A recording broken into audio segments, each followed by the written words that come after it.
years ago when gay marriage was legalized nationwide, the conservative movement has been explicitly pro-traditional family.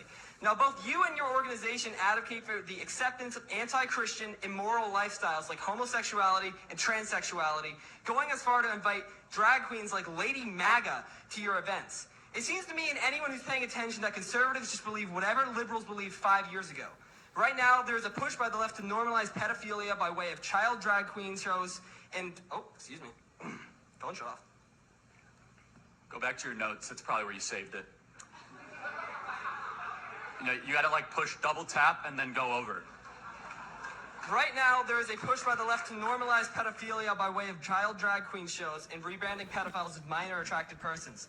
5 years from now, will you be promoting child drag queen shows? Will child abuse become part of the conservative platform? Boy, that's a slippery slope fallacy if I've ever seen one. First of all, I've never invited a drag queen to come to any Turning Point USA event.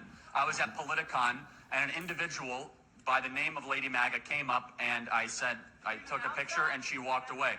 Secondly, let me ask you a question. Are you a Trump supporter? Yes, sir. So are you a proud Trump supporter? Of course. So are you sickened that he had a gay man speak at his convention? Yes. Then you're not a Trump supporter, my friend. Thank you very much. Let me ask you another question. Should he return the money of Peter Thiel, an openly gay man who supports his campaign? No, if it helps him strategically, okay. Sure, he can. Should he stop talking to Tammy Bruce, who's an open lesbian that's a Fox News contributor? If it's affecting his ideas, then probably, yeah. Okay, so you say you're a Trump supporter, yet you have all these issues and these disagreements with him. Let me be very clear about my position.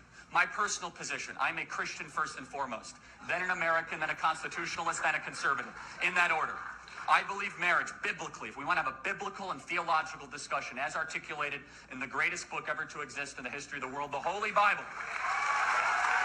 Marriage in the Holy Bible is one man, one woman.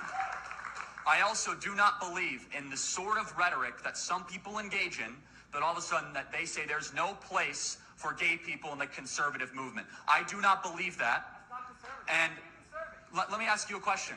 Can I ask you a question then? Sure, go for it. So, the American family, liberty, freedom, the Constitution, our history, veterans, that's what we're conserving. I'll get to you later though, don't worry. So let me ask you a question.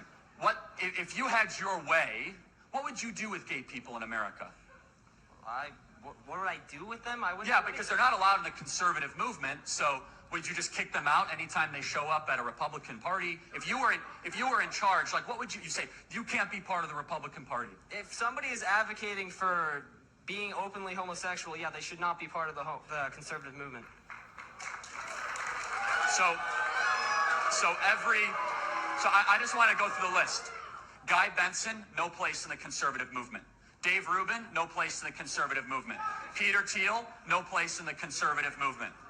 So that just to go down the list. If they're supporting open homosexuality. So I'm going to ask a very respectful question, as respectfully as I can. What does what they do in their private life concern you so much that you have to go up in front of a crowd? And it is against God. That is. So let me ask you a question. Are you a Christian or not? Do we live in a theocracy? Yes or no? No. Do we live in a theocracy? You said you're a Christian. I am a Christian. And do you know what? And guess what? I will say this. Part of being a Christian is appropriately interpreting what the theological says for the individual, but also means to be long-suffering and patient and loving and kind. Jesus Christ talked to all people.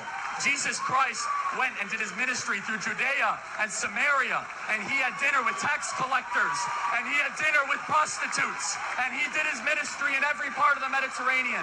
What it means to be a Christian, my friend, is to be open-minded but firm in your beliefs, so you can have that belief. But if you say there's something inherently wrong with communicating or associating just because they make different personal decisions than you, then you, sir, are not a conservative. Thanks for being here tonight.